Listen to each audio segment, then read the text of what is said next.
அதனால சிறு வயதிலிருந்து அவங்க எங்க வீட்டிலேயே தான் வளர்ந்தாங்க. பாஸ்டர் அவங்க சொன்ன மாதிரி எனக்கு அடுத்த ஒரு தம்பி மாதிரி அவன் அவ்வளவு. சகோதரர் வந்து குறைஞ்ச காலம் தான் வாழ்ந்தாரு.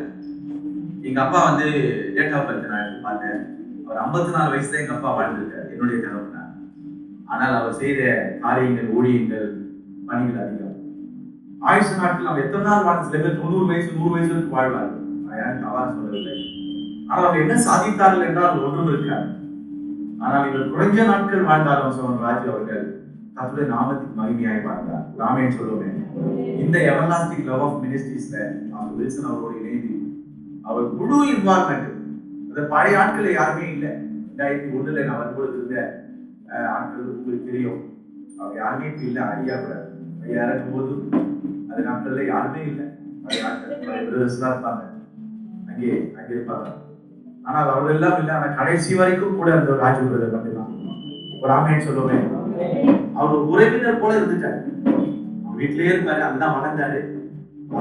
ஐயா அவன் ஐயா அவங்க வீட்டுல தான் அவங்க வளர்ந்தாரு. அவங்க வீட்டிலேயே இருப்பாரு. அவங்க வீட்டுல ஒரு ஈக்குவல், அவர் ஒரு ஒன் ஆஃப் த சன் போல, 3 பிள்ளைகள் போல ஐயாவே சொல்லுவாங்க மெசேஜ்ல. அப்படிதான் அவங்கள வளர்ந்தாங்க தவிர ஒரு வித்தியாசமா அவர்கள் பார்க்கவில்லை. அப்படிப்பட்ட ஒரு நபர். இந்த குடும்பம் நம்ம பார்த்து குடும்பம், நம்ம பிரபு பிரதரும் இதை ஒரு பொறுப்பெடுத்து இதை அவர்கள் நடத்துறாங்க. முக்கியம் இல்ல, அவங்க எல்லாருக்கும் போன் பண்ணி எல்லாரும் வாங்க, அதாவது அவங்க வீட்டுல ஒரு இழப்பு போல அவள் அதை கருதுறது எனக்கு மனசை கொண்டது. நேற்று பேசி சொன்னேன். அவர் போன் மேல போன் பண்ணி எல்லாருக்கும் வாங்க, எல்லாம் வாங்க, அவங்க வீட்டுல ஒரு இழப்பு போல அந்த அளவுக்கு அவர்கள் நெருக்கமாக ஊழியத்திலும் மாம்சத்திலும் இணைந்திருக்கிறார்கள். ஒரு அலையிலியா சொல்லுவோமே. So many are good beginnings, but few are good ending. அப்போ இவர் ஒரு நல்ல ஒரு முடிவு, ஒரு நீதிமானை குறித்து ஏசாயா 57 பார்த்து நேர்மையாக நடந்தவர்கள் தங்கள் படுக்கையிலே இளைப்பாறுகிறார்கள். அவர் நல்ல ஒரு இடத்துக்கு போயிருக்கிறாங்க. நாள் பாக்கியமான நாள், ஒரு அடிப்பான நாள். இந்த பழைய பாடல் காலமோ செல்லுதே, காலமோ செல்லுதே, வாலிபமும் மறையுதே, எண்ணமெல்லாம் வீணாகும், கல்வியெல்லாம் மண்ணாகும், மகிமையில் இயேசுவை தரிசிக்கும் நேரத்தில் அந்த நாள் நல்ல நாள் ஆக்கிய நாள். போயிருக்கிற அந்த இடம் ஒரு நல்ல இடம். எத்தனை பேர் விசுவாசிக்க வலையிலே சொல்லும் அவர் நல்ல ஒரு இடத்துக்கு போயிருக்கிறார். அந்த நாள் நாம் எல்லாரும் ஒரு நாள் போக போகிறோம். ஆனால் அதுக்கு முன்னாக அந்த நல்ல இடத்துக்கு, பாக்கியமான ஒரு இடத்துக்கு, இயேசு கிறிஸ்து வாசம் பண்ற இடத்துக்கு அவர் போயிருக்கிறார். நமக்கு அந்த பாக்கியம் வரல. ராஜு பிரதர் பரலோகத்துல பரதேசில இளைப்பாரி ஆண்டவரை முகமுகமாய் பார்த்துக் கொண்டிருப்பார்.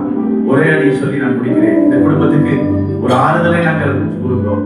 நீங்க கவலைப்படாதீங்க, கர்த்தர் உங்களோடு கூட இருப்பார். துன்பம் எல்லாம் மறைந்து போகும், துன்பம் எல்லாம் மறைந்து போகும், இன்னலெல்லாம் மாறி போகும், வியாதி எல்லாம் நீங்கி போகும்.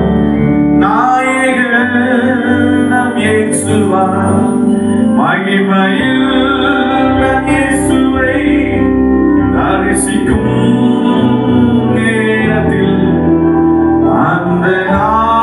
இன்றைக்கு அவர் நம்மோடு கூட இந்த பூமியில இல்லை. தேவனுடைய தெரிந்தெடுப்பு என்பது ரொம்ப ரொம்ப அற்புதமானது. இன்னைக்கு ராஜுடைய அம்மாவும் குடும்பத்தினர் உறவினர்லாம் இருக்கிறாங்க. 1-15 வசனங்களிலே சொல்லப்பட்டதான ஒரு சம்பவத்தின் அடிப்படையில தான் உங்களோடு கூட இந்த மாலையில நான் பேசணும்னு நினைக்கிறேன். ராஜ் என்கிறதான சகோதரன் இந்த பூமியில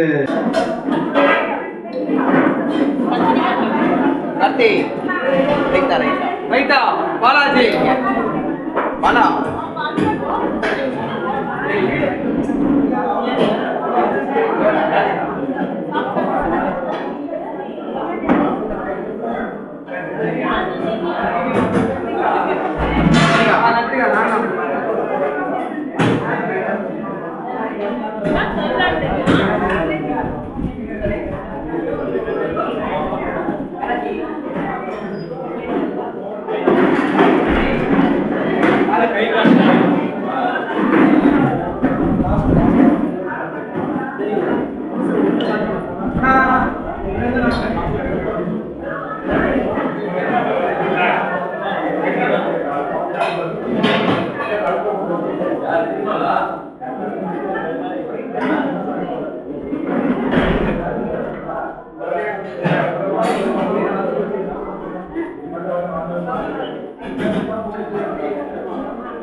சொல்லு